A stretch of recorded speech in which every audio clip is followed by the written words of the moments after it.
novo ciclo de treinamento de técnica de vendas e de negociação. É uma nova série. Nós já concluímos o treinamento sobre o livro A Bíblia de Vendas. Espero que tenha sido útil para você. Ele está todo disponível no meu canal no YouTube. Basta você se inscrever, Silvio Toni. Mas agora nós vamos iniciar um novo ciclo de treinamento falando sobre técnicas de vendas. O processo de negociação, tá ok? Existem muitos livros e muitos treinamentos que propõem técnicas milagrosas.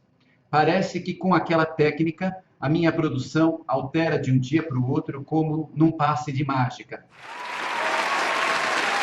Isso é muito improvável de acontecer, porque é lógico que eu preciso ter motivação, eu preciso ter disciplina, eu preciso conhecer o produto, eu preciso conhecer técnica de vendas, negociação. Existem uma série de variáveis que eu preciso dominar para atingir o sucesso. Agora, nesse treinamento, nós vamos falar sobre técnicas de vendas.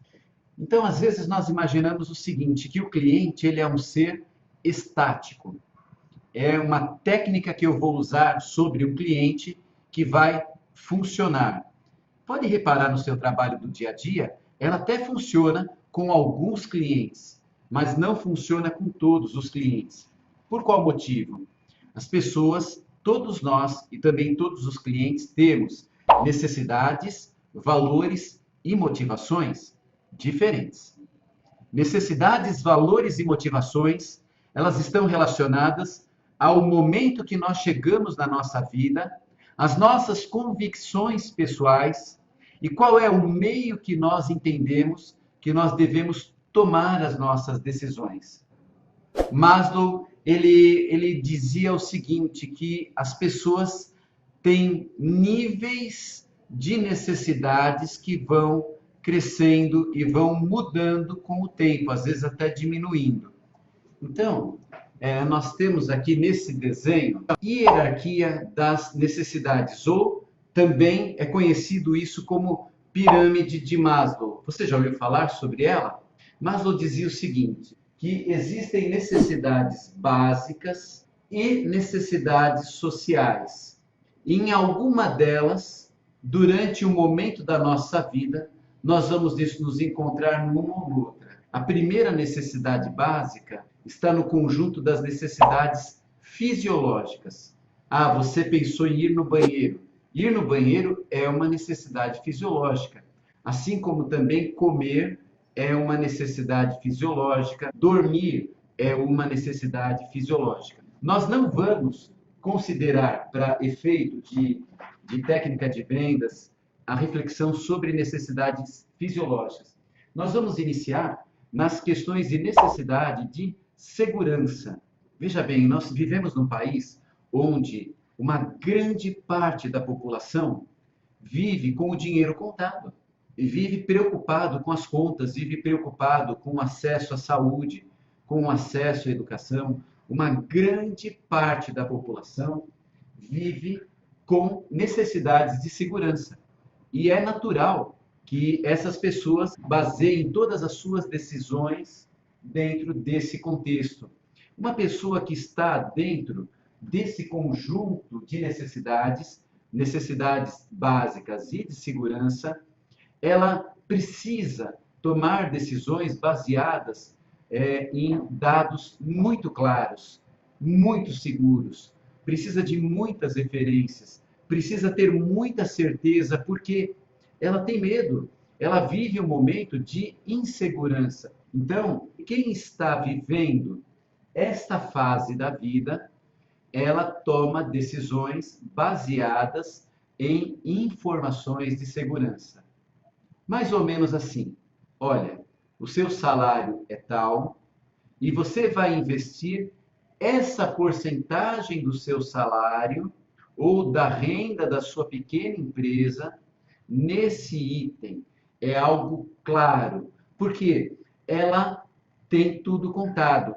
E até vou dizer para você uma dica que certamente ela vai te ajudar a conversar melhor com esse cliente. Porque muitas vezes nós limitamos a questão da concorrência ao nosso produto. Por exemplo, eu trabalho com assistência médica. Quem que é o concorrente da Mil? A Sul América. Quem que é o concorrente da Casa do Corretor? A outra corretora. Mas a concorrência ela vai num nível maior. Porque se o cliente ele tem um único bolso, se ele tem um bolso limitado, o concorrente do plano de saúde muitas vezes pode ser um celular, pode ser o cigarro, pode ser uma cervejinha, pode ser. Porque se a pessoa tem uma renda limitada, ela não consegue fazer tudo o que ela quer. Então eu preciso ajudar o cliente a tomar decisões acertadas sobre o uso do dinheiro dele, porque se ele falar assim, olha, eu ganho pouco, mas eu tenho 2 celulares, eu assino a net, eu assino Netflix. Se ele vive dentro do momento de necessidades de segurança, eu preciso explicar para ele, olha, você tem tudo isso e você tem o direito a ter tudo isso como todo mundo. Porém, o dinheiro que é utilizado para tudo isso é mais do que o suficiente para você comprar uma assistência médica para sua família.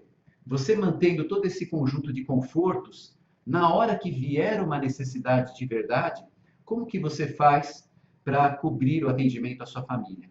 Quando eu converso com a minha equipe de vendas sobre isso, eu sempre proponho um desafio. No nosso caso, planos de saúde.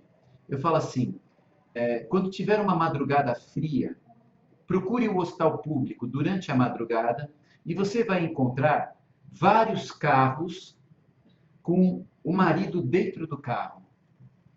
O que acontece? Ele comprou um carro, afogou o orçamento dele com aquele carro, mal consegue manter o carro, e aí, naquela madrugada, o filho adoece.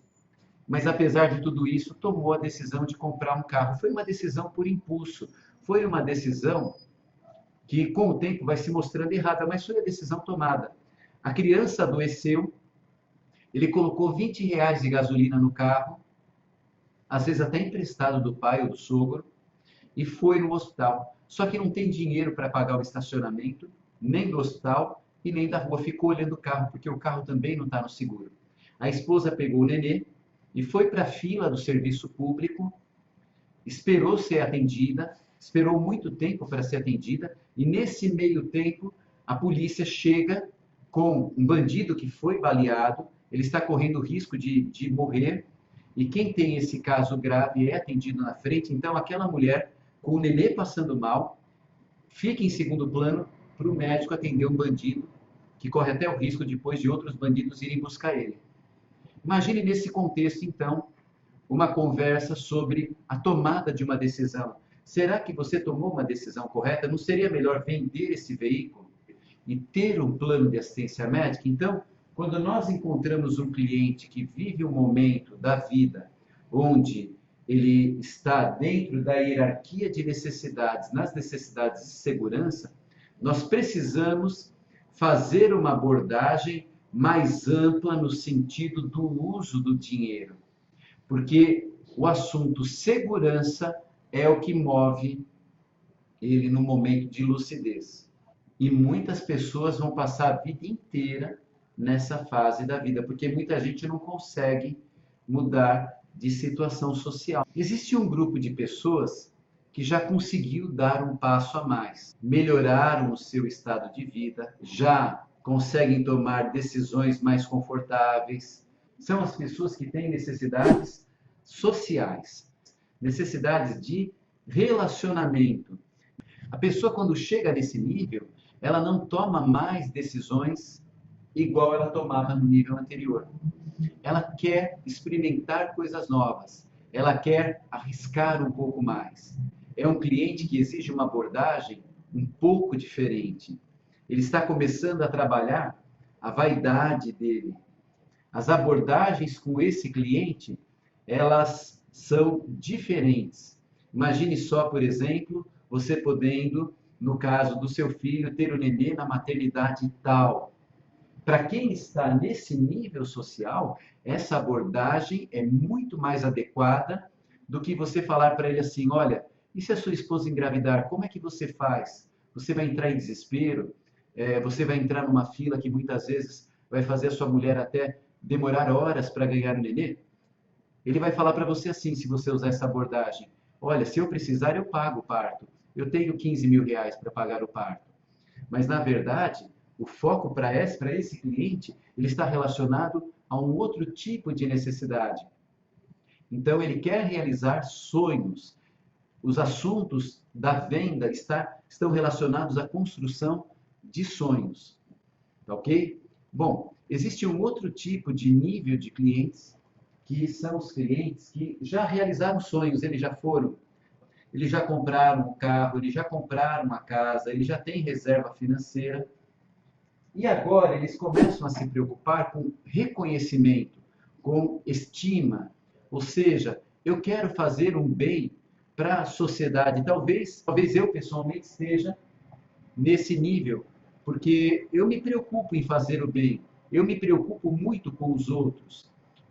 Eu não estou mais preocupado em trocar o carro.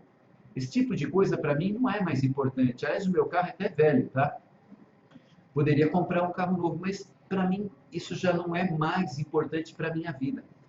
Agora, eu quero sim que você entre no meu YouTube, eu quero ver sim 1 milhão de seguidores. Isso para mim, nesse momento da minha vida, é importante. Se você encontra um cliente que está nesse momento da vida, que tipo de assunto que chama a atenção dele? Uma vez eu fui numa empresa, perguntei para o dono o que ele fazia para ser tão bem falado, porque eu via muita gente falando bem dele. Ele ficou todo orgulhoso. E aí ele começou a contar os benefícios que ele colocou na empresa, as ideias que ele teve, como que ele arrumou um problema que tinha, como que ele arrumou um outro, como que aquilo trouxe benefícios. Ou seja, eu entrei na linha do cliente. E o cliente percebeu que eu estava em sintonia com ele. De forma que, utilizando essa abordagem, o conteúdo do plano de saúde, que era a venda que eu queria fazer, acontecia de uma maneira muito mais fácil, muito mais apropriada, porque eu consegui levar o meu produto dentro da abordagem que ele precisava. E temos também algumas poucas pessoas que estão naquela fase de autorrealização. Ele está num nível que pouca gente vai chegar durante a vida. É uma pessoa que ela já não se preocupa mais com o dinheiro, não se preocupa mais em viajar, ela viaja para onde ela quer, quando ela quer construir algo nobre na vida dela, está preocupada com a prosperidade. Então, quando eu vou vender um plano de saúde para uma pessoa como essa, jamais eu vou perguntar: e se a sua esposa engravidar? Como que você vai fazer? Ele não tem preocupação com isso. Se ele quiser, ele compra o hospital. Ele tem muito dinheiro, ele tem muita condição, ele não tem mais necessidade social, ele já tem o status dele, ele já é reconhecido também, ele já passou dessa fase. Imagine, por exemplo, o Silvio Santos, uma pessoa no estado dele, ele já superou essa necessidade de reconhecimento há muito tempo. O que será que move uma pessoa que está lá em cima? Necessidades amplas, como, por exemplo, garantir para um número significativo de pessoas a melhor medicina. Coisas que ele conquistou há muito tempo e que agora ele pode permitir para que as próximas gerações tenham acesso a isso. Esse tipo de argumento é muito mais adequado do que os argumentos que vão ser usados aqui. Bom, nós estamos falando então de identificar os momentos onde o cliente ele se encontra e como nós devemos abordá-lo. Nós precisamos combinar as necessidades do cliente com as motivações e com os valores. O que são motivações e valores? Tá? E necessidades. Necessidades é o que eu falei aqui. Qual é o momento da vida que ele está? Agora, todo mundo que tem necessidades de segurança tem os mesmos valores? Todo mundo que tem necessidades de reconhecimento tem os mesmos valores? O que são valores? São princípios que regem as decisões, os comportamentos e o que é bom e o que é ruim para aquela pessoa. Por exemplo, algumas pessoas querem levar vantagem em tudo. É da pessoa. É uma questão individual. Seja no campo de segurança, social, reconhecimento, ela quer levar vantagem.